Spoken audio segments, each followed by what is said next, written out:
Namaskaram everyone, welcome back to the podcast. Today we have dear Hatha Yoga teacher Ramyaka from Bangalore. Namaskaram. Namaskaram. So before we go into the podcast, the audio format will be available on Apple Podcasts, Spotify, Google and all other podcasting platforms. So thank you Akka and thank you for coming on the show. Namaskaram. So Akka, please, we would like to get to know you better, where you're from, what you did, the story, mainly your story, before into Hatha Yoga training and all. Before teachers training and all that. Yeah. So, I was born and brought up in Hyderabad. I'm basically from a proper Tamil family, a Tambram family. I was born and brought up in Hyderabad. So, What's a Tambram family? Tamil Brahmin family, Okay. proper Tamil Orthodox Brahmin family. I was not into yoga and all. I have a twin sister. I have a twin sister and I have an elder brother. So, we were three siblings. So we went to school time. I was actually a very naughty kind of kid. Give but examples. Naughty. Example? Okay, fine. I told once my father I'm going to school and then I didn't go to school. I bunked and I went into a park. At that time I think I was 5 years old. Okay. I was just 5 years old. I told I'll go to school. I didn't go to school. I bunked. I went with my friends to a park and then I was having my time there. Somehow my friend's brother got to know. Okay. Some kirkiri has happened. This girl didn't go to school. Something has happened. So her brother and my brother, both of them came.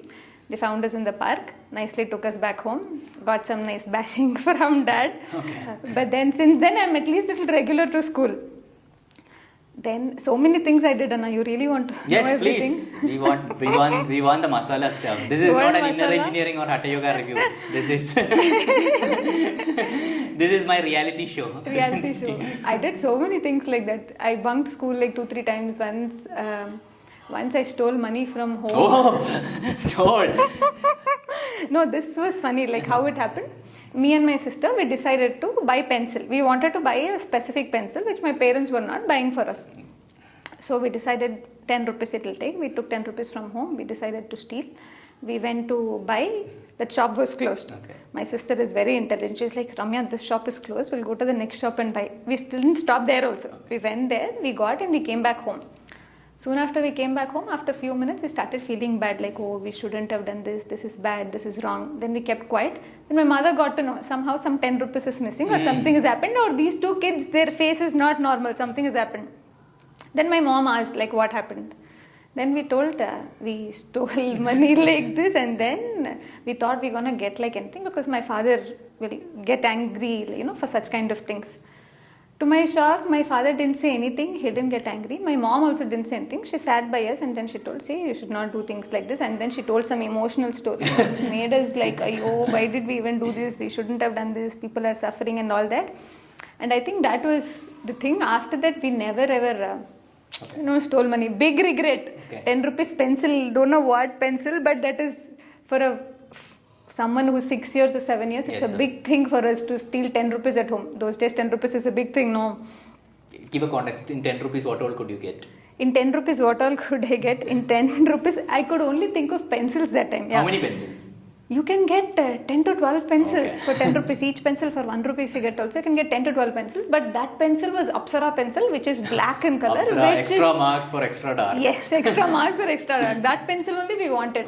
All my mother was buying was the blue Flora pencil. Okay. So we were attracted to this and then we stole money and that whole situation happened. My mom sat with us and then she told the whole story, how you should not be doing like this, one emotional story she told. Then after that, that story got ended. There's so many things. I was little adamant kind of a kid also. My sister was little soft kind. I was only adamant. Once, I think during my birthday or something, my aunts gifted us both a watch. For me, one watch. For my sister, one watch. I liked her watch. Okay. So I was like, Soumya, give me that. So give it to me. She's like, okay, we'll exchange. Okay. But then she's like, then we fought like anything. On her birthday only we fought so badly. Oh, were you twins? Yeah, we are twins. Oh, okay. So there's another lady who looks No, just but like she you. just doesn't look like me. She doesn't look like anyone in the family. Okay. She doesn't look like me at all. So what happened? We were fighting like this so badly for that watch. We were crying also. It was our birthday and this happened. Finally, she threw that watch on my face and she told, okay, take it. If this is what, then she was like, you always do like this only. You cry winning only, like this. And then we fought and then she gave it. so bad. I felt that on my birthday only all this has happened, and just for this watch. And I think after that I decided, okay, whatever it is, first I will give it to my sister. We'll make a choice. Like either you take it first, second time I will wear it, and we always do this exchanging one after the other. And I think we still keep it up. Like, you know, whenever we buy 2 pairs of clothes, so we give the choice. What do you want? You take it. Others I'll take. And then we keep exchanging. I think even till now with saris also we do like that only. So for me everything had to be hard. You know, I had to, you know, feel bad. I have to go through that guilt phase, and then it was like I think that actually made us more closer. Me and my sister, we actually started getting closer after, you know, getting into fights like that. My sister talks a lot. I never talk. I was silent. She talks a lot. People in my family used to tell, one girl doesn't open her mouth, one girl doesn't close her mouth. So like this, all the schooling, we were close. So I was good at studies. So she was also good, but I used to top a little more. But this comparison was always there at home. Like, you know, I was little dark shade, you know, in skin tone. I was little dark. She's fair, she's pink, she's white, she's like this cute chubby kind. So there was some kind of inferiority complex also that I had, like, you know, why am I not fair and, you know, cute like my sister? Because I remember we went to some birthday party or somewhere. My friends, some cousins' birthday party. So they introduced, these girls are twins, Ramya and Soumya, they introduced. Then one of them just asked, how come one girl is so beautiful? Oh. I was like, you know, it just took some time to take back. They were like, that girl is black, this girl is white. How come both of them are twins or like that? So I had inferiority complex that I don't look good because of the skin tone and all. But my parents were never like that. They just didn't bother at all. For them, it was not at all a thing. But it stuck with me for a long time. Being fair, or, you know, that stupid Fair and Lovely ads also. All I that. have used a lot of Fair and Lovely myself. I didn't use that privilege also. Was No not effect, guys. Don't listen to Shah Rukh Khan. It doesn't work. It doesn't work. I had that inferiority complex a lot for very long, that, you know, I'm not fair, I'm black, I'm dark kind of. But then one thing was, it never came between me and my sister. She never felt bad or I never felt bad. She always said, Ramya, you look beautiful, you know, you have nice features and all that.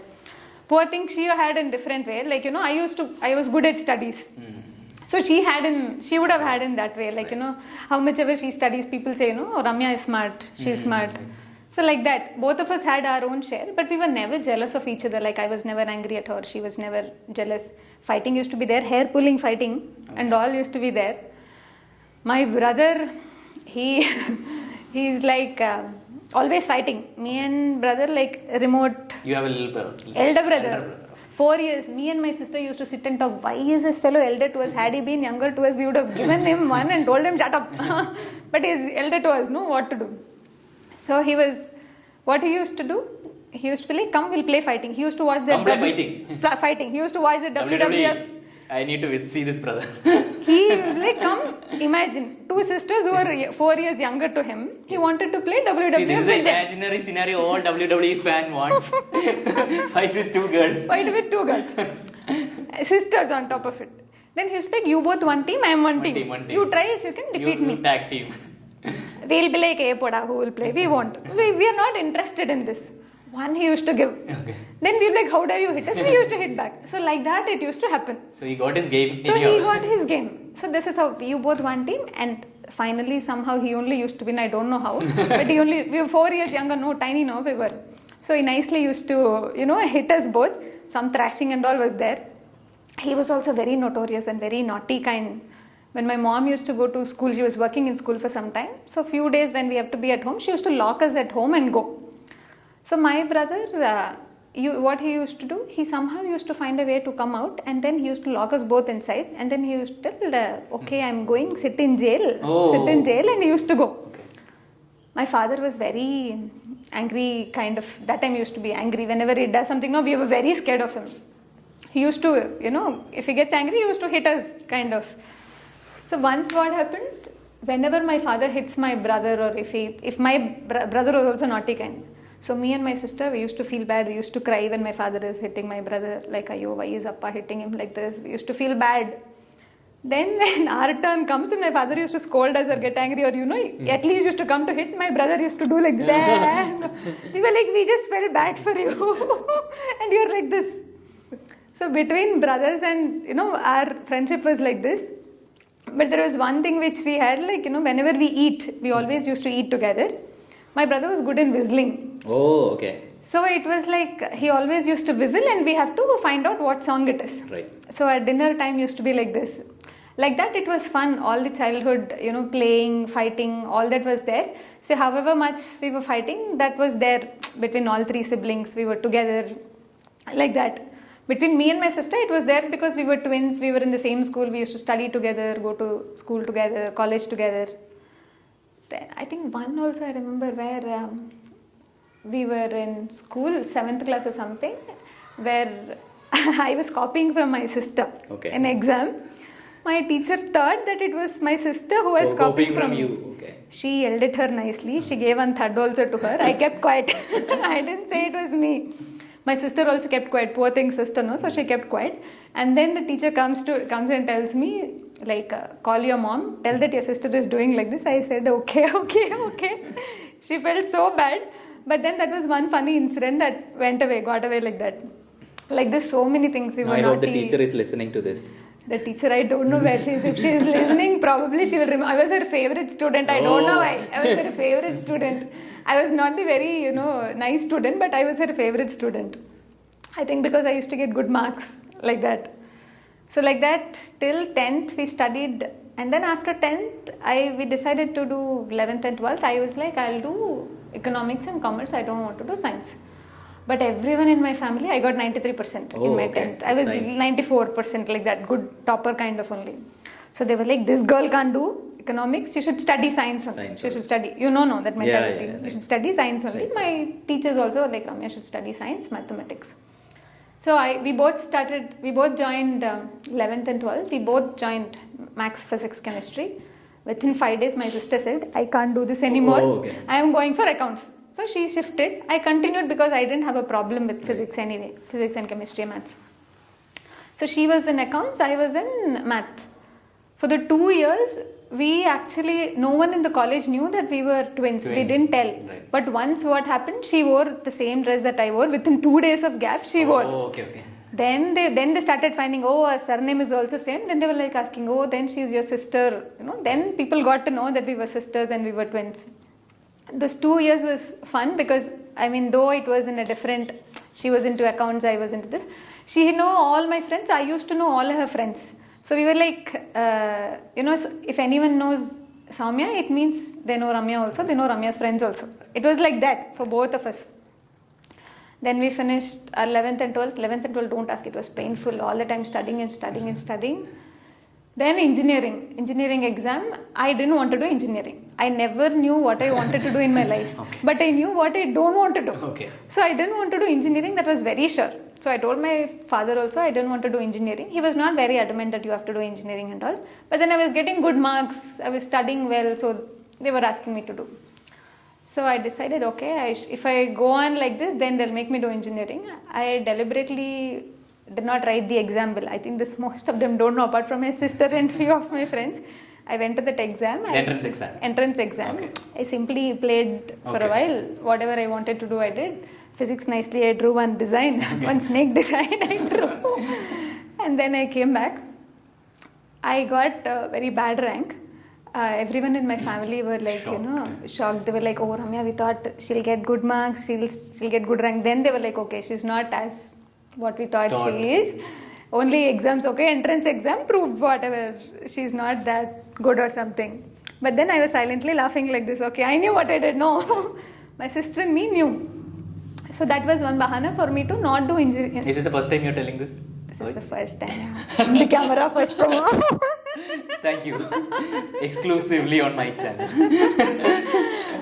Some of my friends knew, but then my parents don't know.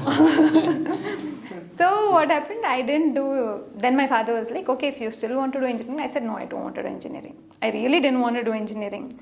For me, engineering was like, everyone was doing engineering and I had no idea what is engineering to say I want to become an engineer kind. I really didn't know what I want to do also. engineering what I didn't want to become a doctor because I was scared of injections, I was scared of lizards. They told that you have to cut a cockroach and all. I said impossible, I can't do this. If cockroach is there, I used to run away. So no doctor, no engineer. I really don't know what to do, but I liked mathematics, so I thought, okay, I'll study mathematics. We joined this BSc college, St. Francis College for Women. We joined. It's a nice college, posh college. Oh, okay. Girls college. My father was also happy. Right. Women's college. Women's We college. joined. She joined for BCom. I joined for BSc. She hardly had any classes. I had all the classes. Oh, is it? Okay. Yeah, but that time also we used to bunk together. So anyway, we were in same college. Her duty was always wait at my class doorstep. When will you come out? When will you come out?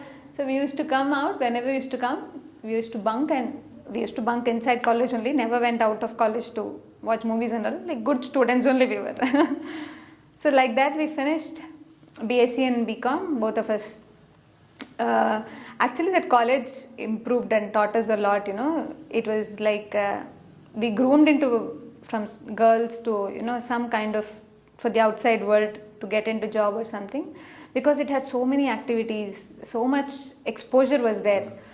Till then we were like very shy kind of kids, oiling hair, fully braided, rubber band and go to college like that. By the time final year little style had come, jeans and all we were wearing. Till then at home jeans not allowed. Okay. You're not supposed to wear jeans, all that kind. My father used to be like, apply oil, Okay. braid your hair and go. Okay. You have to put bindi, you have to put flowers and go. Imagine you go to college with all that flowers, they will look at you like one namona piece only. So we used to put flowers and go to college, keep it in bag. Funny it was. How did you manage the jeans? Jeans we finally convinced after Okay. 2 years. Appa, please Appa, everyone is wearing Appa, please, once. Then we got. After that my father only was like, oh, this is looking good only, no, what is yeah. the problem? He became okay. Okay, right. So till then my father was little not very okay, but then he started getting okay. Soon after my BSc, I cracked a job in Wipro. Which is for masters in BITS Pilani they were giving in software engineering. My sister cracked in Deloitte, so she was working in audit and tax in that area. I was in computer science and programming. So Wipro 4 years. There is a course called WACE where we have to study, do engineering and all that thing. I think that was the first time I came out of house. Okay. Like till then at home only. So that was the first time I came to Bangalore. So I joined Wipro, and then we had few friends, 3-4 friends. We managed. If I have to tell about those days, it was. It's like morning you get up, go to office, training, and then come back home. So first time I was away, right? So it was fun also, living in a PG, it was fun. My sister already started working. And then soon after the training got over, I came back to Hyderabad. My parents already, they were like, oh, she's 3 months, she's away, she has to come back home, where will she go, what will she do, and all that. So I came back to Hyderabad. Work was going good. Slowly, initial days of work was very painful. Not painful, I was not adjusted to IT as such. I remember first day when I went to office with my ID card, when I entered the office, one of the seniors asked me, whose daughter are you? I said, employee. Oh, is it? I'm an employee. Okay. You tiny kind, I don't know. They thought I was someone's kid or some manager's is it? daughter I was. So I said, I'm employee. So then they were like, okay, we were two, me and my friend Supriya. Both of us were there. Both of us were tiny. So the next in 2 days we had a outing or something like that. Then people got to know that these are not kids. They used to call us K1, K2, kid 1, kid 2. Okay. They didn't treat us as employees only. Then after that we started working. After the 3 months of training, free pull for some time. Enjoyed the Wipro campus nicely, and then they put us into work. Initial days of work was really tough because I was. I didn't know IT working culture and all that. My seniors were also, few of them were good, few of them were really bad. They were not sweet, they were not nice. They were even telling, girls like you should not work, they should be at home. Do you some horrible things and all like that. But slowly over a period of time I learned I should never be a senior like them. The kind of pain that they put you through. I was like, I'm really not capable of IT. I was only good at studying and getting marks, but I was not really good at working. That was the mode I got settled to. Then slowly I started working, it started reaping, it started working well, I started doing good. Then the team changed and all. Then I was happy. 7 years, 8 years, or 4 years of working. 7 years. I worked in AT for 7 years. After 4 years, I got a chance to move on site. After 5th year, I went to US. Oh, US. Oh. On site, first abroad. Okay. So we went to US. I was working in US for 1 year. It was such a beautiful experience for 1 year. Work-wise, it was nice. Also, I was going with the same friend, Supriya, she was my friend. I was with her. For 1 year, it was in US. It was like, US is like dream Okay. for anyone. I haven't been. I don't know. You haven't. It was so amazing, the way we draw. If you want to draw a house, we draw like this, right? Yeah, like, right, right. Yeah. I saw houses like that and like. Oh, you saw us like It was so beautiful. US, it's like a dream place. You're free. You can do anything, kind of thing. Right. And that was the first 2 years first year where we lived like, completely managing on your own. Like you have to pay your Wi-Fi bills, you have to pay the electricity bills, your water bills, and you only have to get grocery. Cooking also was not so great. So we learned cooking that time only. So your sister was also. My sister was not. My sister was in Deloitte that time, so she was in here only in India only. I was in Wipro, so I got a chance to move abroad and I went. So 1 year I was there. It was a beautiful experience. But there were so many other things also, in terms of family, friends, relationships also. There were so many other things also going on at the side. But work-wise, as an experience-wise, it was really nice. By then I was, whoever I met in training, my fellow colleague, whomever I met, we were becoming friends. We were talking by then. So after 4 years or 5 years or something, then me and my friend were also there. Then we were like, okay, it's time to get married or things like that. Yes, finally. No, I didn't tell the story about my husband. Yeah. So he also joined Wipro along with me only. Okay. So we joined in 2009. We both of us joined in 2009. He was always in Bangalore. I was always in Hyderabad. And then I moved to US. He was in Hyderabad for a while. Then I think that's when we were talking to each other more. Then after that, I left to US. He again left to Bangalore. Then when he was in Bangalore, then I came back. I came back from US. Okay, we think like, okay, 1 year is enough. We didn't want to continue being in US. We came back home. Then I told my parents, okay, I like this guy. There's that and that. You didn't tell the story, you just skipped You it. really want to know the story? You skipped it. You suddenly, You really right now, Akash, she skipped, no? Suddenly, I'm put something. Go back. Please Story. go back. Fine, if I have to say that part of story, 2009 we met. Okay. We were like friends. Okay. We were like 4 people, me and my friend Supriya, and there were 2 boys. We 4 of us were friends. We were like one thick gang all the time. Every year we used to meet for a reunion. We used to go for trips. We used to hang out. Every year we used to hang out. So we started liking each other. So my friend started liking the other guy and I started liking this guy. So we were like, 4 of us always together. But this thought of marriage and all was not there. We were genuinely friends. We were really close friends. But over a period of time, slowly we were like, okay, maybe, this is little more than friendship. Maybe we have to think about it. I was not very keen or very sure or whatever. I think for very long, all my friends and most of my family also, like my father also, I guess, and many of the friends, they were sure that we were going on. We both were not going on only. So we never had any formal, like, are we really dating or something like that kind. We were just friends. But everyone, the friends and all were sure, okay, these 2 people are going on, gone case only. These 2 people are together kind. We were not thinking like that. Till I went to US, we were friends. We were always very close friends, thick friends. But whoever knew him or whoever knew me, they were sure, okay, these people are gonna, get married someday. So we were there in US, and then once we came back, he told his parents. I told my parents. My father was little okay. My mom took a lot of time to agree. My father was like, I expected this. I knew this would happen. I'm like, when? Like long ago only. I'm like, I only, kind of told yes recently. Right. And he agreed. He knew it long ago. Then my mom was like, how he's a Kannadiga, you're a, Tamilian. We both don't talk the same language. My Kannada was bad and he doesn't know Tamil at all. We were like, how is this going to happen? How are we going to make it work? My mom was like, I'm not going to, see this happening. Oh, so she was little upset with me that for every mother it's like that, no? Because it's like when did my daughter grow up so big that she could take such decisions for her own kind of thing? She was little worried. And it was shock also for her, and also it will be a cultural shock also, because she cannot just speak the language. She's like, how do I speak? I don't even know who's a boy is, and all that kind of thing was going on for a while. But it was never very, she was never rude or harsh on me, nor was I very angry or rude or harsh. We didn't have like big fights kind of things at home. But it took like 1 year every day, little by little talking and talking. So finally after 1 year, she accepted. She's like, okay, I don't have a problem. And then like that. When my father spoke to him, they instantly liked him. Wedding. One Kannada, one Tamil. We were like, okay, we have to get someone who knows both the languages.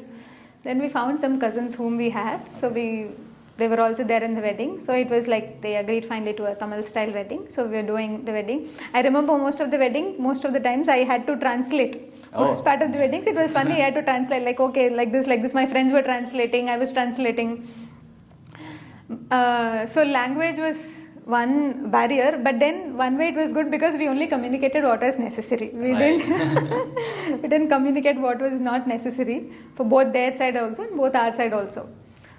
So like we knew each other like for 10 years, and then 2009 we met, and 17 we married. Like after 7-8 years we were like okay, and then we got married. I think now it's like 12 years or 13 years. We got married. Then soon after I got married, my Kannada was horrible.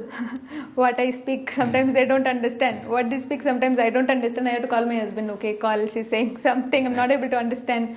He used to help us out, but then my in-laws, they are very supportive. They tried, they were like, okay, trying to make me feel comfortable, trying to make me understand. All this happened. I was nicely working, IT job, secure. Then suddenly I said I want to go for teacher training. Okay. Suddenly, but this is Isha is all not involved into it. So I was in US, right? So I came back from US. Soon after I came back from US, my sister got married and she moved off. Right. So it was suddenly different for me as soon as I came back home, because I lived with my sister all the while, 20 years all the while I was with.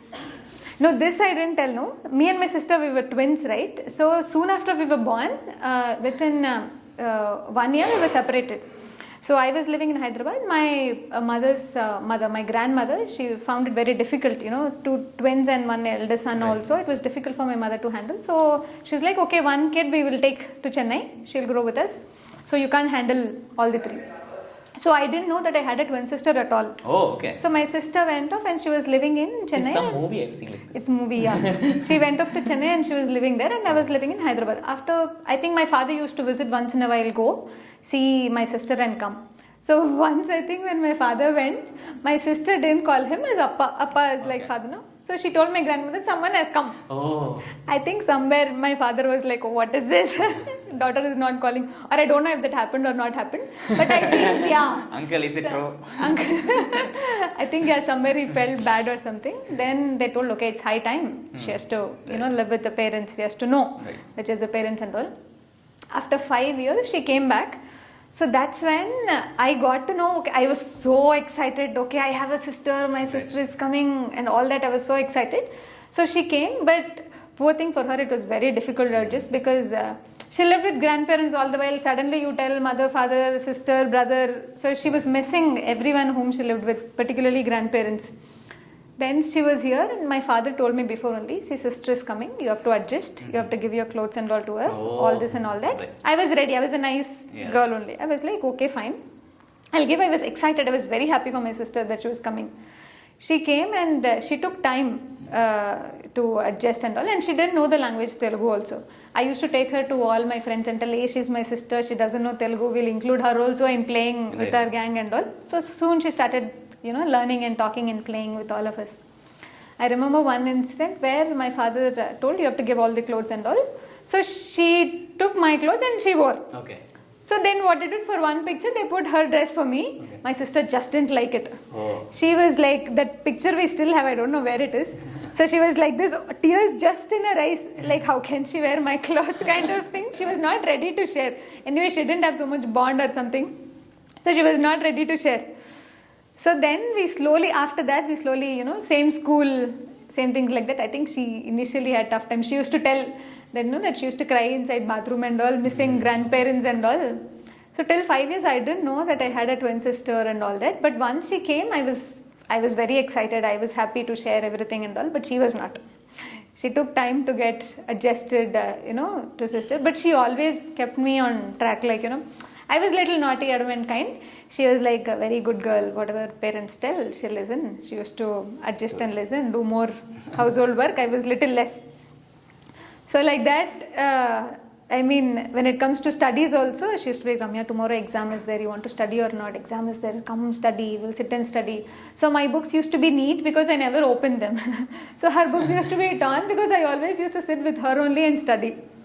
So like this, our whole school time went, our college time also went. Studies one side, and then more than studying, at our home, they didn't give so much importance to studies, like, that you have to get good marks and all thing was not there much. But it was very important how disciplined we were, like, girls we are, so we have to do household work, we have to talk properly, we should not be, like proper, a typical Indian family. They were more focused on how we are than about, they never worried about how much marks we got or how much we studied. My father particularly never bothered much, but once in a while, suddenly he'll start bothering. Once what happened, I think in social exam or something, I told before day, Appa, I'm not going to the exam, I didn't study anything, I'm going to fail, I'm not going. My father was like, just go write and come, even if you fail, it's okay, just go write and come, exam and come.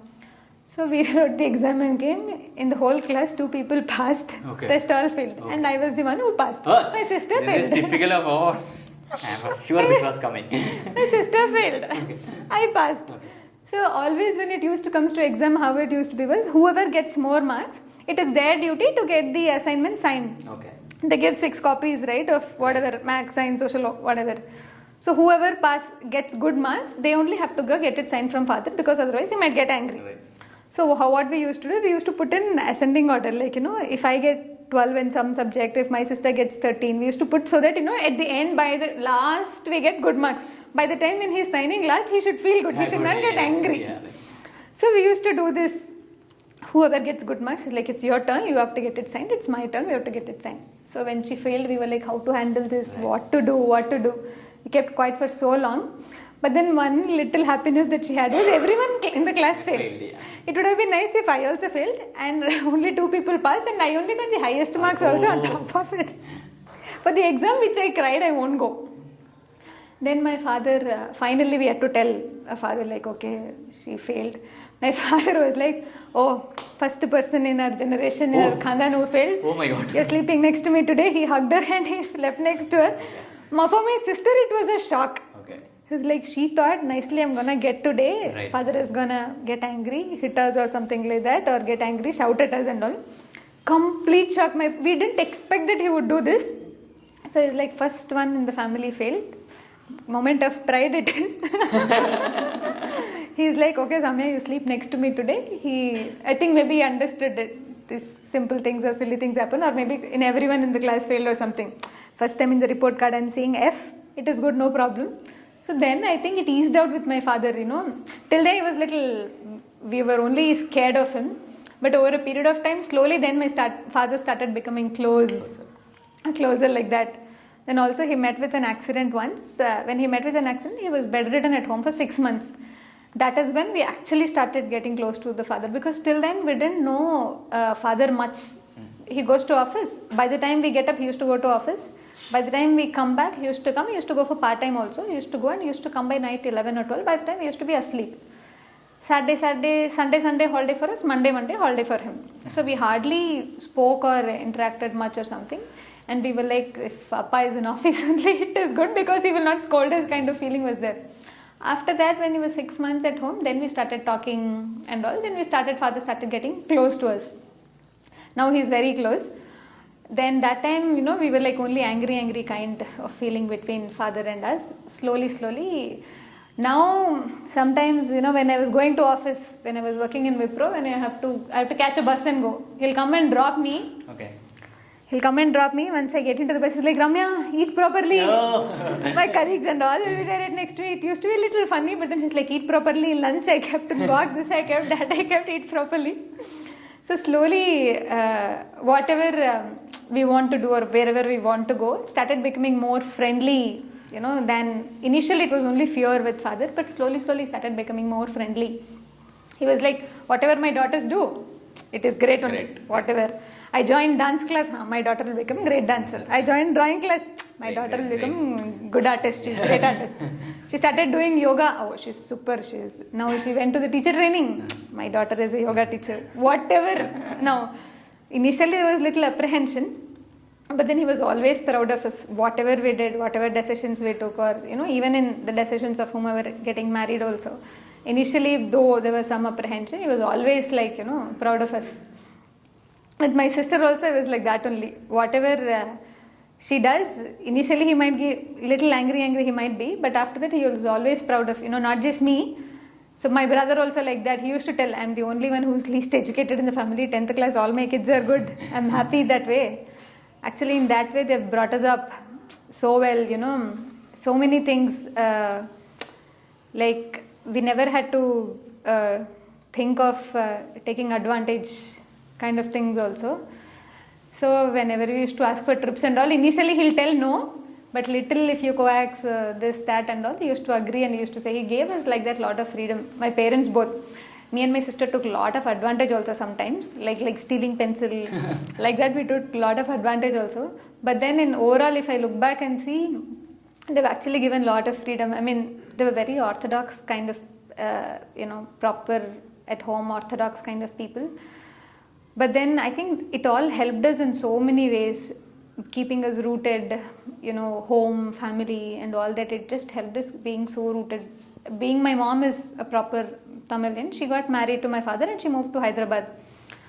So for her also language was a big problem. But then she eventually learned. She was very adjusting, very economical. I think that was there in our home that, if we really want money or something like that, we never even asked for money unless and until it was really necessary. If there is any excursions or schools or trips and all, before even we used to ask our parents, we used to tell, we are not coming, it's expensive, we can't come. Because we knew our family situations, they were not so great that we could afford to go for, big trips and all like that. Before even anything, me and my sister were very adjusting. Like, we never used to come back home and tell also that there is an excursion, that we need this much money, we want to go for a movie or something like that. When he used to take us out for any exhibition also, we never used to ask, we want to buy this or buy that. Because we knew it's expensive. We knew we'll be like, okay, father might not buy this, it's very expensive and it is not necessary. Before even asking. Now if me and my sister, we still talk, Ramya, we were so nice kids, we never asked only what we want. Like, I think that somehow my mother built it into the family that, you only, whatever you need, you have to. Otherwise, simply don't waste money on everything. You have to put money on things that is really needed. We family situations also, we used to see every day. My mom used to be very economical. If there's one shop which is 10 rupees, another shop which is 9 rupees, she used to walk a little more to buy from that. So you grew up in such kind of situations, so you will definitely not have, coffee in barista for 50 rupees, roadside 10 rupees Starbucks and all is like dur ki baat for us. We were like, okay, we are not that hi-fi. And that too, coming from this kind of, family background, we never used to have that kind of ideas only or thoughts only, like we want to have such kind of things. We never went to parlor, for anything. We were like, why? That was not at all grained in our family. All that was there was girls have to, be household work they have to do properly. If they study good enough, it's okay. They never bothered about our looks, about what we wear, about how we do. They were only worried of how we are behaving, what kind of behavior we had. Like that, our parents, my mother shaped us a lot, my mother and father, both of them. Evening, every 6 o'clock, every day we have to sit and pray. That, we have to do that routine prayer was there. Those days, my grandmother also was there with us. She used to tell us a lot of stories. She was fun. Grandparents are always fun. What your parents will not give you that much freedom, grandparents tend to give you so much freedom, no. So with her, it was like every day she used to tell one story. I used to tell me story, then only we'll sleep. Tell me the story what I told yesterday, today I'll tell you a new story. So like that it was. With her, it was very engaging and it was very nice relationship we'd had with her grandmother. All this happened and then slowly she got married and she moved. After she got married, she got married and moved. I was in US that time. So it didn't make much difference to me because she was anyway away. I was anyway working in US. Time zones also were like that. Once I came back home, then I felt a lot of difference because the same home, she's not there now. Right. I used to sleep in the same room, we both used to sleep, and then suddenly I was like there, now she's not there. It felt little different. Then I decided, okay, I'll go to Malaysia. She was living in Malaysia. Okay. I'm like, okay, I'll go for a trip. And then soon after I came back from US also, there was some kind of void also in my life, like in terms of family, relationships, and job also. I just came back, and then the home also was not feeling the same because she was not there at home. I think my sister will cry if she listens to this now. She'll really cry if she listens to this. So, but I was actually feeling like that, and there was some void in relationships and friendships also, and US also took a little toll on so many aspects of my life in terms of work and friendships and family also. Then I came back, and then I quit Wipro. I decided, okay, I'll find a new job or something, because office was also not the same. Once I came back, it was slightly different. Then I decided, okay, I have to move. I have to do something new. I took a gap, and then I went to Malaysia to see my sister. I went there. She was married woman by then. Yeah. For me, it was such a different shock to see my sister like a married woman, like getting up and making coffee and asking her husband, what should I make for breakfast? And all. I'm like, oh, Samya, okay. She was like, I'm married, accepted. It was little different. Then I was not very close to my brother-in-law also that time, but after that trip I actually got close to him. Then, you know, it was easy for me to see, okay, she's married. I mean, to see her as a married person, it took time. Then I got friends close to my brother-in-law also. I think 15 days or 20 days I took a trip. I had my nice time. I came back, 1 month I relaxed. Then I got a job in TCS. I moved to TCS. TCS, I don't know what work I did. Less work, more money it was, because initial phase not much was there. I enjoyed. I had nice friends in TCS. I used to go nicely, like 1.5 hour my travel time. 11:30 was my office time. I used to get up at 8:30 like a lazy pig.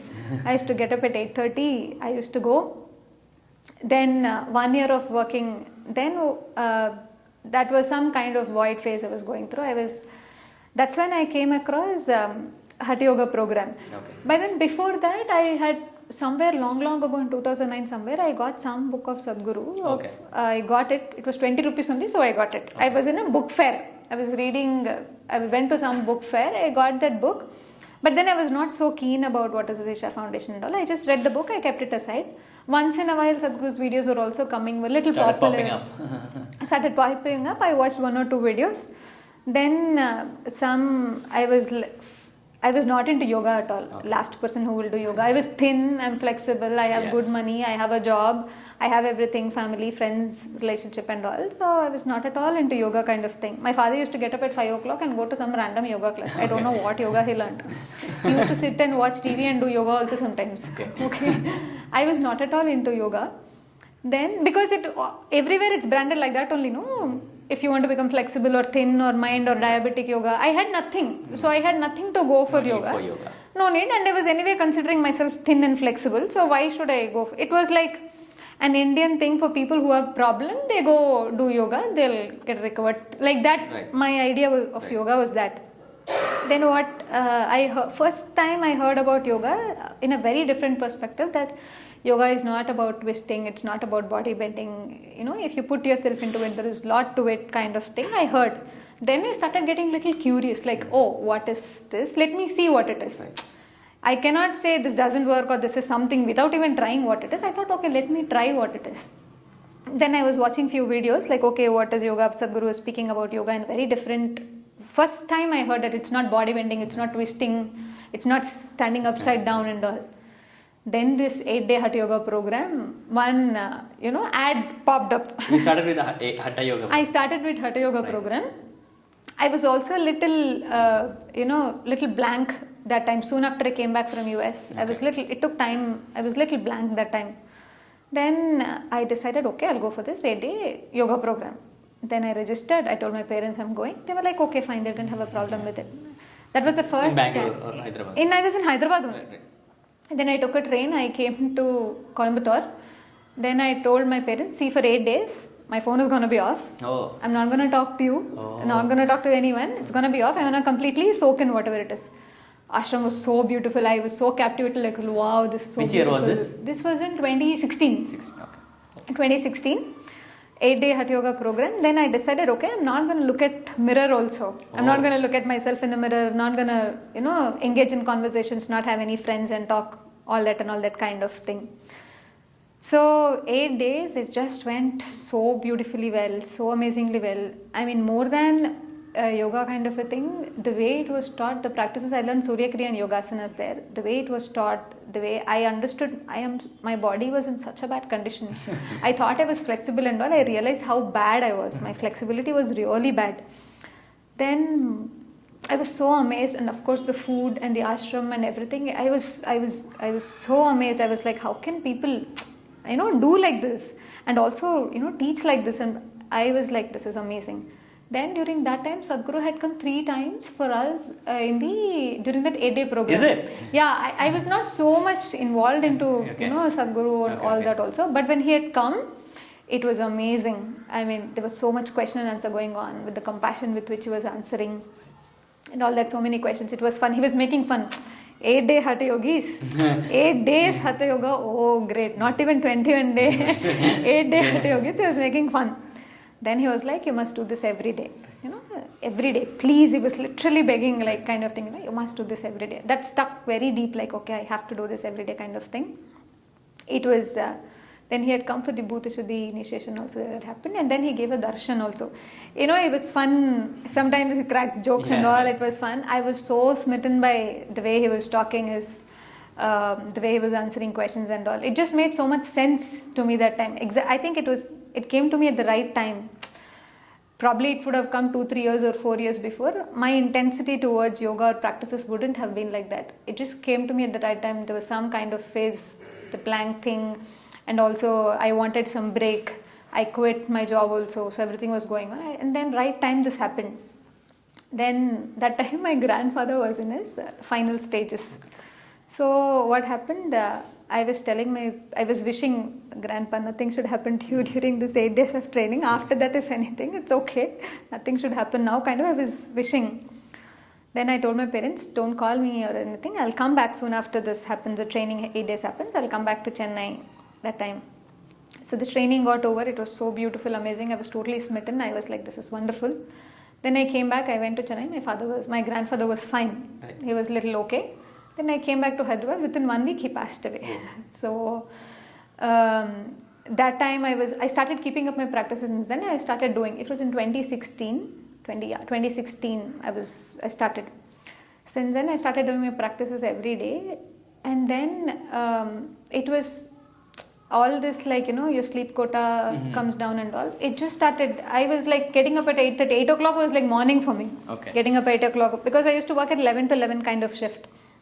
8 o'clock was like morning for me. I just started getting up at 6 o'clock, My sleep quota just came down by at least 1 or 2 hours. That was a big thing for me. From 8 o'clock to 7 o'clock is a big thing for me. Then from 7 o'clock, I used to get up at 6 o'clock. I used to get up, finish my practices and go to office. 11 hours, from 11 to 11, it was 60 kilometers away my office was.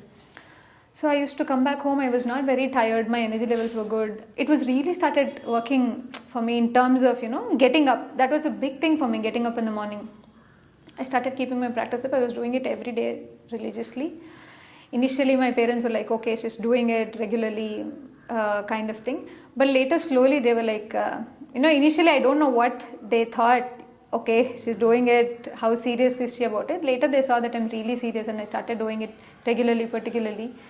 Then they also started, maybe having some, that she's serious about it. It's not something that she went for some training and came back kind of. Then after that, for 1 year, I was doing my practice every day. Then it was on my day of marriage, I didn't do. Till then I did. On the day of marriage also, I was like wanting to do. Right. But then, that day I couldn't. Yeah. So just before that day also, I was doing. Before my wedding day also, I was doing. On my wedding day, I couldn't do. Dedication they could teach us. No, that was not a teacher. Oh, yes. I was not a teacher at that time.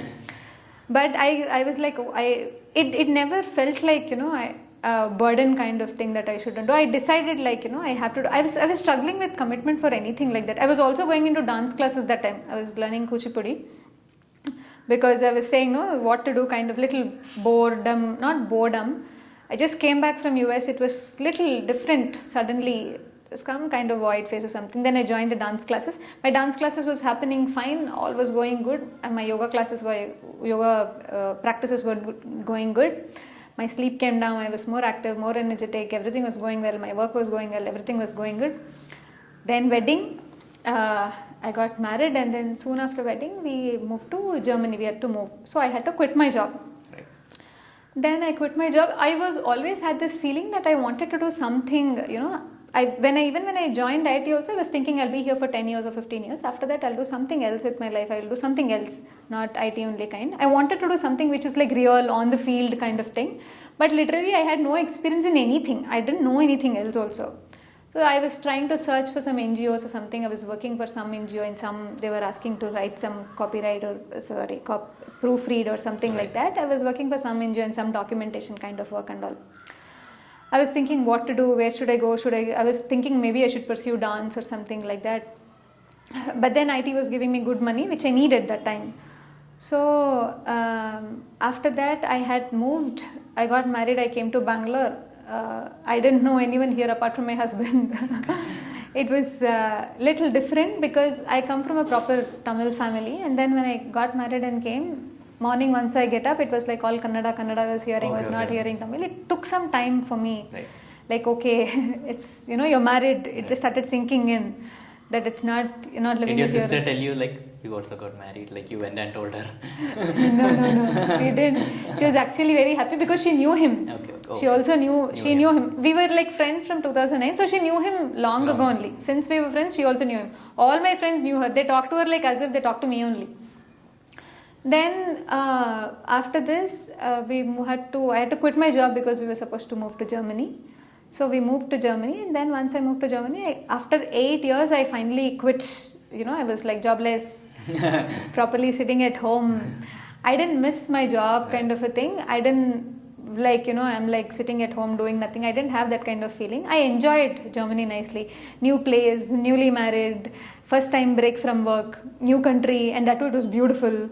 All that was fun. I doing my own cooking. I was enjoying all that. I started, then I saw a box of wool in Germany in one place. Okay. Then I'm like, what should I do with this? I wanted to do something with it. And then I started learning crochet on my own. Okay. I went to a store. I got a hook. I thought, okay, let me learn.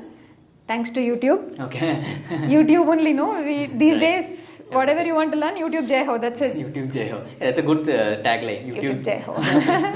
I started then I started crocheting simple stitch like this. It was initially, whole day I started knitting. I don't know, I made sweaters, I made shawls, I made this. I was so happy and proud of myself that I did something with my own hands. It's some new hobby that I started doing, and that was the time I gave more time to my practices also, because whole day I was there. I was giving more time to my practices. I was cooking. I had nice time. Then I somehow wanted to do this Hatha Yoga teachers training. How did that idea pop up in your mind? That idea popped up soon after I did the 8-day Surya Kriya program, I used to volunteer for few of the Hatha Yoga programs in Hyderabad that time. Right. So I was very amazed with the way the teachers used to do. Right. Right? The way the demo quality, I was like, wow, how can people do this? And I think I was talking to the teacher. She said, see, if I can do, anyone can do. It's not very difficult, teachers training and all. You can do kind of thing. But I thought this is for others. Right. This and all is very, difficult. This is for others. This needs lot of commitment. You can't leave a job and all. So I thought this was not for me. But I think somewhere it stuck in my head. Yeah. Maybe if I could, do this. Then I was also watching one videos or something where Sadhguru was talking a little more deeper about Hatha Yoga. Right. So I got a little more involved about, this Hatha Yoga. Then I saw, what is this Hatha Yoga teacher training all about? And then I saw some video. Teacher series. I didn't watch the whole series, 1 or 2 I think I watched. I was like, wow, this is so beautiful. Then I thought maybe sometime in my life I'll do, if not now or something. Then it slowly, but right, once it gets into your head, it doesn't go. It just, yoga also like that, Hatha Yoga also like that, or anything. If you want to do it, just doesn't go like that. It was there in my head. I'm like, okay, I should do this maybe sometime in my life. Maybe if not now, when I become old, or when I become some responsibilities, if it is over or something like that. I was thinking, because I was already 28 by then, 28, newly married. you know, you need some money also for the teachers training, and what will family think, what will in-laws think, how do I quit my job, financial crunches, all this were there. So I was really thinking if it's really possible, if it's really necessary for me to do this, as long as I keep my practices up, that should be enough, right? So I convinced myself saying, as long as you do your practices, because even if you become a teacher, that's what you're trying to do, Right. that you have to do your practices. So I thought, let me keep up with my practices, that should be enough. But somewhere it went, you know, to do this teachers training. Then I started like, okay, maybe I should do this teachers training. That time what happened, in the new year, someone gifted me a diary. Okay. Okay, don't know what time they gifted me a diary. So Jan 1st I started writing every day, whatever was happening through the day, some important things or some happy things or sad things I was writing in the diary. So I used to do my practices in the morning, finish off cooking in the morning. My husband used to go off to office. I used to start knitting and I used to start my practices. And after I finished my practices, I used to write in my diary every day. I wish I could go for the teachers Oh, training. okay. I wrote it for like, I still have the diary. I wrote it for like almost like 8 to 9 months for 1 year. I wish I could go for the training. I want to do this training and all. It was not so deep, but somewhere I wanted. So I just, then I thought once, okay, let me see, you know, always I was thinking how it is not possible. I'm married, you know, I have in-laws, this needs money, financially I have to quit my job, how do I convince my parents, all that. So then I thought, okay, for once, let me see if it's possible, you know, let me just keep all aside and really see how will it be if I go, let me keep that option open kind of. Then I thought, okay, money problem. I went to US, so I had some money saved up. I thought that is there, that I can handle. Then I thought about age. I'm like 29. Who cares? I mean, only I know my age. No one cares. No one.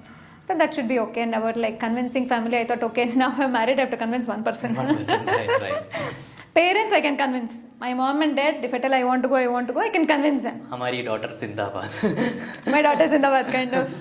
They were. Initially there will be, but I thought I can convince them. It didn't feel like a big thing. Financial crunches, I thought, okay, it will be there, but let me think about it once I come back. No, now only why should I think and worry about all that? So I thought, okay, fine. Then it slowly started getting little more strong. It looked like I have no problem. Money I have managed. Right. Convincing family is the only thing that is there. You know, coming out and doing a job, I was anyway thinking, I'll think about it later once I finish. So this was going so deep. I was like, I have to do this. My dinner conversations with my husband used to be this only. I want to do this. He used to be like, are you serious? You really want to do this? Or is it just because you watched, you know, somewhere you read about it or you're doing your practices? Do you really think when you come out, I was crazy that time. I just want to do this. Right. I want to do this. I don't know if I'll come back and teach or I don't know what, but I want to do this. Right. This looks like an opportunity which you'll never get again, you know, and I don't want to miss this opportunity when it is available. Right. It went so deep. Then after Germany, we came back to Bangalore again. When we came back to Bangalore, then I was talking to my husband also this only, like maybe I should do this. I told, okay, I'll go next year or so. I'll earn some money and go. Just got married. It wouldn't be nice immediately if I quit a job. I'll earn some money and go. Financially, at least, will be a little good enough, stable kind of thing. So he was like, if this is what that you really want to do, why do you want to delay it? You just go now only and come back, finish it and come back. I was like, oh wow, I'm not going to ask second question again for this. I got like yes like this. So I thought, okay, let me just apply the form. Then we'll see what happens. Anyway, January, like so many months to go. I applied. I got selected. Then they were like, okay, interview will be there. Then that also happened. Then after this, my parents were like, I remember my parents came and they were like, Ramya, are you really serious? You want to do this? Just got married. What will your in-laws think? I'm like, why are you worried? It's okay. No, I'll handle. They were like, it doesn't look. I understand. You know, from a parent's perspective, they wanted me to get a certificate as a good daughter-in-law. I got Hatha Yoga teacher training certificate. They were like, is it really necessary now? You're 29 already. This time you'll go job also, financially also. They were little worried and apprehensive. They were thinking, what will the in-laws think about you? You just got married. You moved off to Germany. You just came back. Now you're finally living with them. Now you want to go. I was like, I'll go. It's okay. Don't worry. Then somewhere I think people heard speculations about Isha also somewhere. Right. So they were like, I told, trust me. I mean, trust me. It's not something. I'm not that thing that I don't know anything. I'll just go and come back. Don't worry, I'm coming back. I think they were worried that I'll not Coming come back. I told them, coming back. Don't worry. After 6 months, after the training, I'm coming back. Then my parents were like, okay, whatever. She's taken a decision, so it's okay. I told my sister, she was happy for me one way, but she was like, Ramya, I mean, how will you manage? How will you handle? Just got married also, and also money also is a big thing, right? And financially, how will you handle and all that? But she was always supportive. She's like, she was proud of me. I mean, she was always, whatever I do, she was proud of me. And same here, whatever she does, I was always proud of her. So then we were like, my husband and we were like, okay, we will tell our in-laws. Then we finally told them. I thought how will they agree, how will they take it or accept it? But then they were like, okay, go and come if it's 5 months or 6 months. I didn't expect that they would just say okay like that. But maybe they took their time. They immediately didn't say, they took their time. I think, I'm not sure how long they took. But there was something, they also would have thought like, why, what, why is she taking this kind of decision now? They were a little apprehensive, but then they didn't stop me. Also because I was newly married, they would not have, had so much like, how do we stop her kind of, she just got married, new girl. So they couldn't say anything, I guess. So they were like, okay. Then I went for the training. Then I told my husband, 5 months, I will not be able to talk much. He's like, every day you have to call. Oh, okay. I said, okay, I'll call you. Then that's how I told my friends and the other friends also, I can't be on phone much. I've taken this decision. Most of my friends were like really happy. They were like, oh, this really needs, courage to do this. But some of the friends were worried for me, like, what will happen? Is it really the right choice for you to do this at this point of time? 30 years old, nearing 30. Mm-hmm. Then I went for the training. It was, I mean, the first day, I still remember the day when I went to the ashram. It was the Lap of the Master program was happening in 2-3 days. I was like, which year? 2000? 2018. Lap of the Master. 2018 Lap of the Master. I think I was also there. You was also there? Yeah, it was like, it was so surreal for me. I wanted to do it, but I didn't expect that it's just going to happen in like that. I think one thing is because it was there in my head and I was like, I think I wrote it every day. Because of writing it every day, it started getting slowly deeper and deeper. And also I started looking at like, how do I make it possible? Somehow, how do I make it possible? Then all the problems, whatever I was thinking about the age and finance and all was not a big thing. They were very small things when it really started becoming important to me. Went for the training. What to say about the training? It was amazing. 5 months of the teacher training. I think in that first day also, someone asked me if I was 18 years old. K1. I told, I was 18 years old. I was thinking, I told it's been 12 years that I crossed 18. I'm 30 years old now. So it was fun. It was, an experience which just can't explain in so many ways. So many things that I thought that I could never do, all that kind of things and all, I was able to do. Padahastasana I could do fully. In terms of flexibility, in terms of my mental strength also, in terms of approach also. I was people in my family I was like called, a little rude or not rude, probably a little adamant. I was always a little stubborn kind of a person only. But somewhere or the other, the urge to become better, to become a better person, that started during the process of training and also after doing the practices and all, it was strong. It started getting strong. Like whenever something happens, it was like they did something. But later it slowly, this shift of thinking like, what is my contribution towards all this? They did something, but what did you do kind of thing? Right. So that slowly started like that. It was a big change for me to think like that because I never used to think like that. Like, if something happens, I knew exactly who was at fault. I never used to think I was somewhere, my fault is also there. So that kind of, I'm not saying that, I don't think like that now, but at least to some extent, some changes happened that way. So like that, the training has been so beautiful. So beautiful, nice friends, and so many things that you don't know about yourself, you'll discover there. They'll make you discover. It was such an amazing 5 months. And then in that 5 months, my husband came to meet me once. He came to the ashram. He came to ashram. Okay. He came to see me once. Twice he came, and I was so happy. That day only Sadhguru was also giving the darshan. So it went so well. Everything about the training went well. And the last day of the training also, we had this the convocation where they were giving the certificate. My husband had come. It was really nice because he supported me so much. I mean, like, just married, soon after wedding, without the culture difference between both families, language, culture differences and everything. Despite all that, somehow he's helped me and he supported me in this. Probably without that much of support, it would, because I was only thinking I'll do it later. Right. Somewhere it's like, when you really want to do everything, slowly start supporting you. You will have support from all the invisible sources if you really want to do kind of thing. And then he was also there. It was really such a nice feeling that, I didn't have so much to struggle or deal with kind of things about family or anything. I came happily, and then I finished the program happily. Then they were like, okay, take the first Angamardana program here only in the ashram. First class. I was like, oh my God, how? But then I just prepared. It went well. That was the first class that I took, and the first class was in the ashram only. It was like every time in the ashram you're always at the receiving end. Like, you're always on the other side of the table. But first time, to offer the tools. To offer the tool, to offer that, to practice like Angamardana. There were 3-4 fellow teachers with us.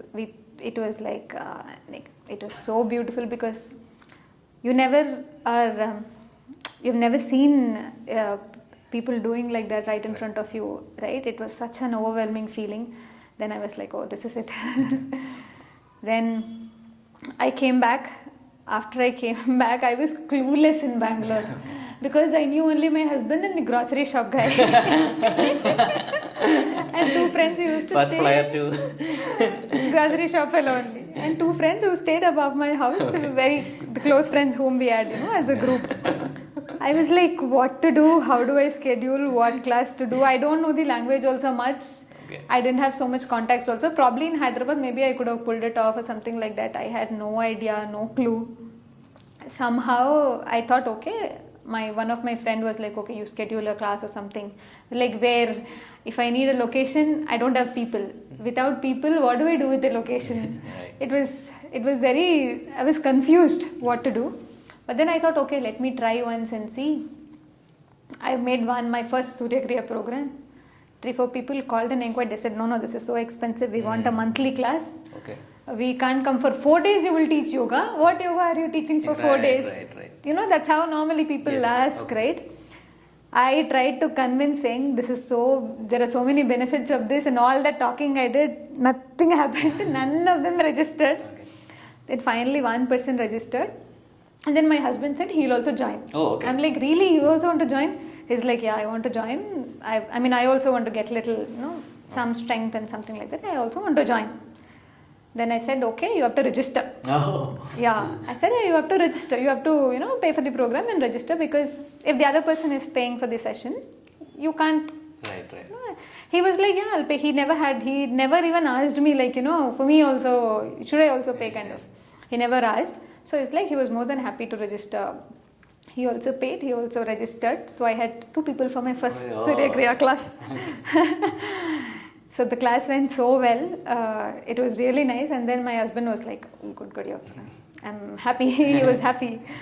Then he was like, okay, fine, your first class went well, so treat me. Oh. So we had a small treat. I know it's not so lucrative as an IT job that time, because I was working nicely in IT. I was also came abroad and all, and I came back and all. I was getting offers also because I had a valid H1 visa. So I was getting offers also. So financially, though, it was not as lucrative as IT thing, but the sense of fulfillment and the happiness that you get is something that you just cannot express in words when you see people doing properly. And when they say, my hand pain is gone, my back pain is gone, I'm much more stable, I'm much more calm and all that. it is like the sense of fulfillment and the happiness that you get is something. I think whatever anything gives me, if I have to look back, this is one thing which I will never change. There's no looking back, and there is no anything in the world I will not exchange it for this training or whatever. In some way, I was happy also that whatever has happened, probably it lead to the right thing. Otherwise, probably I wouldn't have gotten. Maybe if I wouldn't have gone to US, or if I wouldn't have come back, and if I would not have felt little blank and void, and if this program would not have come, all this would not have happened. Though in 2009 or 20, long back, I was reading some book or something also. Maybe if I would have gone that time, I would not have been as involved with the practices like this. Initially, it was little difficult about managing the classes and also talking and all that. But then many teachers were there. They were supporting. They were also helping. Family and friends were supporting and helping. And so many strangers who don't even there are many people who come to class. They don't even know me personally. They don't even know. I didn't have anything, no reviews, nothing. Just because of that one word that she's a Hatha Yoga teacher trained from this foundation under the guidance of Sadhguru. Because of that one trust, they come to us, and for that trust, however much we thank, it's never enough, right? So like that, slowly classes started happening one after the other. Somehow I think it's lucky that way, grace also that way, that many things started happening. And then this asked just to go to Indian Air Force for teaching Angamardana. Oh, is it okay? I was like, wow, in 2019. Right. For the International Day of Yoga. Right. So me and there were two more teachers, Jay and Viru. We three went to Jay and Viru, like the movie. Sholay. Yeah, Jay and Viru used to call him Sholay. And Jay Anna and Viru. And Jay Anna, I think you should be knowing. He's in Jayendra Anna from Kochi. Jaykrishnan.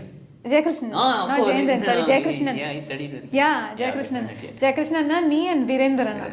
So we three went to Gorakhpur for International Yoga Day. So they asked us to go for 7 days. I was like, how did I get so lucky? Yeah. How did this happen? I was so happy. And then we went to Gorakhpur. They were like, the first time we saw, it was India-Pakistan World Cup match that day. Oh, is it? Okay. Yeah, it was India-Pakistan World Cup match. And we were like, how will people turn up for the class tomorrow? Yeah, what will happen? And all that was there. But the excitement in a place like, in an Air Force kind of a thing, excitement was too much, was at the peak. That too being India-Pakistan, the emotions also were at the peak. Right. So it went, India won the match. Right. India-Pakistan, yeah, India won the match. So the next day, Angamardana class. I have some started. Pakistani viewers. We love Pakistan. Yeah. Yes. We love India more. Nothing like that. But then it was an emotion, right? Because cricket. In a game, we have to win. It's in a game, we have to win. Yeah. That's all like that. The 7 days, I can't tell you, it was so beautiful. 300 people doing Angamardana like that, and they were all physically also, fit kind of. Yeah. They were so disciplined. I remember I was taking their names. Okay. We were asking them, please come in a line. So I just told them, please be in a straight line. Zap, they went off in a straight line like this. I was like, Dream wow. of every Hatha Yoga teacher. I was like, they were like so good. Some of them used to smile at us and come inside. Some of them, they were not smiling at us. They were like, why are we in this yoga class kind of thing, not very happy. But they, over a period of time, slowly after 2-3 days, they started opening up, they started smiling, they started talking. They were saying how monotonous it is sometimes, that they get feeling monotonous. All that, they started opening up, and then it started becoming nice, wonderful, because they all started smiling, greeting at us and entering the hall. When they're going out, they smile at us. First time they took us to the unit also, Oh, okay. It was like, wow, incredible. I'm like, this is how a fighter jet looks like. This is how a plane looks like. This is how, the kind of incredible work people do. We were so amazed. And me and Jayana, we were taking a walk along the campus that night. We were thinking, 1 year before, where were we? Did we imagine that this is going to happen? And we were so happy where we are now. And after the training, the 7 days ended, there were a couple of them who came to us and they were sharing their experiences. I still remember that one guy who came to us and told, I was initially very upset and angry with the management. They detained me and they told me to go to yoga class. Okay. So he was like, is there something wrong with me? Right. Why did they want me to go to yoga class, detaining me from work for 2 hours for 7 days every day and all? Now I can't thank them enough. I've never done anything as beautiful, the practice like this in my life at all. You come every day, madam. You come every year. We'll invite you every year. There were so many people sharing like that. It was so beautiful. We were like, how did we get so lucky? Things started, the participants and so many of them, they came to us and they were like, our lives are like this. We don't have so much difference between work and life. These 2 hours was, every day. Now we look forward to yoga. We will do the practice every day. We will keep up. Please keep in touch with us. I think there are 2 people who are still in touch with me. They text me now also. Yeah, they're also in touch. So they were telling that they are posted to Kargil and things like that. They're still in touch. They say, we're practicing. We look forward to yoga. You come next year also. I can't tell, it was such a beautiful experience. For us also, because first time travel and teach kind of a thing.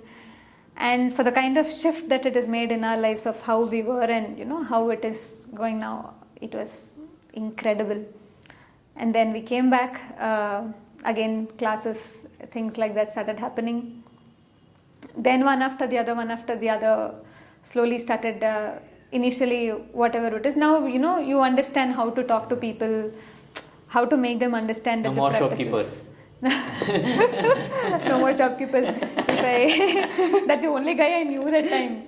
It was if I look back and see, it's not like every day I say, yesterday I did my practice, today what happened, it's nothing like that. But if you look back 4 years or 5 years, there's a lot of change in the way you approach things also. Also in, personally, see, I'm off spectacles. I had spectacles. I had -1 vision. Because of which program? Eye care? Is it because of eye care? Please. Oh my God. Really? No, I had -1. Okay. Okay. I was living in US that time. In US I had, my lunch box used to be this much, my fruit box used to be this much. Me and my friend Supriya, with whom I was staying together, we used to eat, because those kind of fruits you won't get in India, right? So I was eating like anything, the fruits, I was eating so many fruits like anything, and I think that also helped in getting my vision slightly corrected. Then I came back, it's slightly reduced to 0.75 or something. Then I started practicing yoga, and also for the Hatha Yoga teachers training I went. After 6 months, now I'm completely off spectacles. I don't wear only. Okay. It's not that blurry unless and until I go to a cinema theater where I need, high definition HD clarity. I don't need spectacles. That's one thing which, you can easily notice the change in physically. So first time also I remember when I was going to US, they told I had to get a full medical checkup. Right. Then when I went to that medical checkup, they told there is no fat absorbing content in your body. You don't have this, protein content is low, fat content is low, this is low, that is low. How are you medically alive? I said you are medically a miracle to be alive. You are a miracle only to be alive. You don't have anything. How will you survive in that country? And all this and all that. Okay.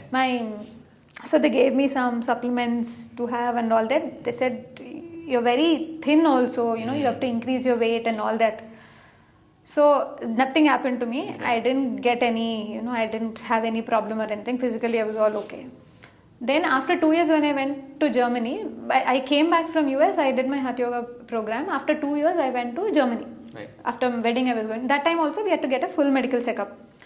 Such a shock it was. After I got that medical checkup, it was like, the doctor told me, you don't have to come and visit a doctor only. Everything is good, everything is fine. Whatever you're doing, you do. Right. They didn't say, my blood level, my hemoglobin was good, everything was good. My weight only, they said that's not a big problem, whatever it is.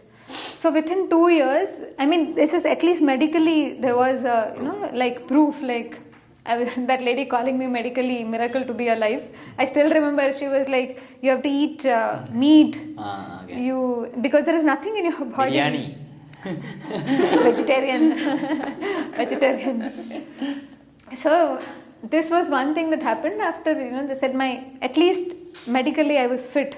So I remember the doctor telling me, whatever it is, you're good, your body is good, there is nothing, you don't have to come get your checkup every year and all. You're good, you don't have to get this X-ray every now and then, you're good, you're fine. That was one thing which was a great relief for me, that I'm at least physically, I'm fit, I don't have a problem. Medically, I don't have a problem or fit kind of thing. like this, it started working in physically at least, you know, of spectacles. That's a big thing. In terms of health also, in terms of the way I approach things also. Right now, my family is happy. My parents are very happy if my classes happen. My father will be, or if I have my online programs, he will not join. Right. He will pass it to everyone. Okay. My daughter is conducting. Yes. Please join. So like that, it's been, I think it's like, you know, just when they see you committed that you're doing the practices, slowly they'll start understanding that it's not something funny. They also start getting, they respect you for the same thing. Also because they saw she's not doing it just for the sake of it. She's really committed and interested in it. So that's how the story has been so far. Awesome, awesome. Okay. So before we let you go, please, where can the people contact you? The main thing. Okay. And about programs, how often are you conducting them? I conduct, I do monthly programs, and I also do, my programs happen every day. Yes, I conduct program reviewers are behind us in the program audience. reviews are behind us. Hatha Yoga programs I conduct every day. So there are monthly, so I started this monthly sessions also, like people, whoever have learned the Hatha Yoga programs, they can come every day, practice and go. Get your practices advanced, deepen it more, increase the practice cycles, improve the number of cycles. So if you're interested, Instagram. Find me on Instagram, Ramya_Kovanur. Spell it out. R-A-M I'll put it in the screen Yeah, and also, but if yeah. you could spell it out, it will be. RAMYA_KOVANUR. And then you can find me on website tattvahathayoga.com, TATTVAHATHAYOGA. I take classes in Bangalore, in JP Nagar. Okay. And in Air Force. It will be nice if, you know, if you could get to go again. So it's been a wonderful experience so far. I think now, because when I started talking to you, everything started Coming I didn't think about all this, but then slowly, you know, things started coming up. So Thank before you. we let you go, anything last to the audience, like you'd like to say something? About someone, you know, who might be thinking of taking a Hatha Yoga program or whichever small maybe it's Upa Yoga or Isha Kriya. Like. Okay. I mean, the practices really work because it's worked for me. When I started with Isha Kriya first, I could not sit for 10 minutes at one place. 10 minutes sitting at one place was a pain for me, was a problem. But now to sit for 2 hours or 2.5 hours, wouldn't have worked without Hatha Yoga. And I would say this is something you try and see. If it doesn't work anyway, you have other things to do. But if you try, you will know, right? If it is working or if it's not working. If it is working, keep it, like, you know, as Sadhguru says, if it doesn't work, you try something else which works. So this is really not like, you know, bodybuilding business. It is, and I think once you learn the practice, once you experience the benefits for yourself, then you'll definitely not leave the practice. I think that's the case with almost, you're right, yes. Most of the yoga practitioners, particularly who are doing the Hatha Yoga practices like Surya Kriya also, it's been the case with most of them, that you don't have to tell them to practice, that they're hooked to it. So whoever is watching this, maybe you can start with some simple practices like Upa Yoga or Isha Kriya, which is available online. Also Chit Shakti practices, which are available online. If you have any doubts, you can contact Vaisu. No. And we have Devi and Sadhguru also with us today. So thank you, Akka. Thank you so much. Namaskaram.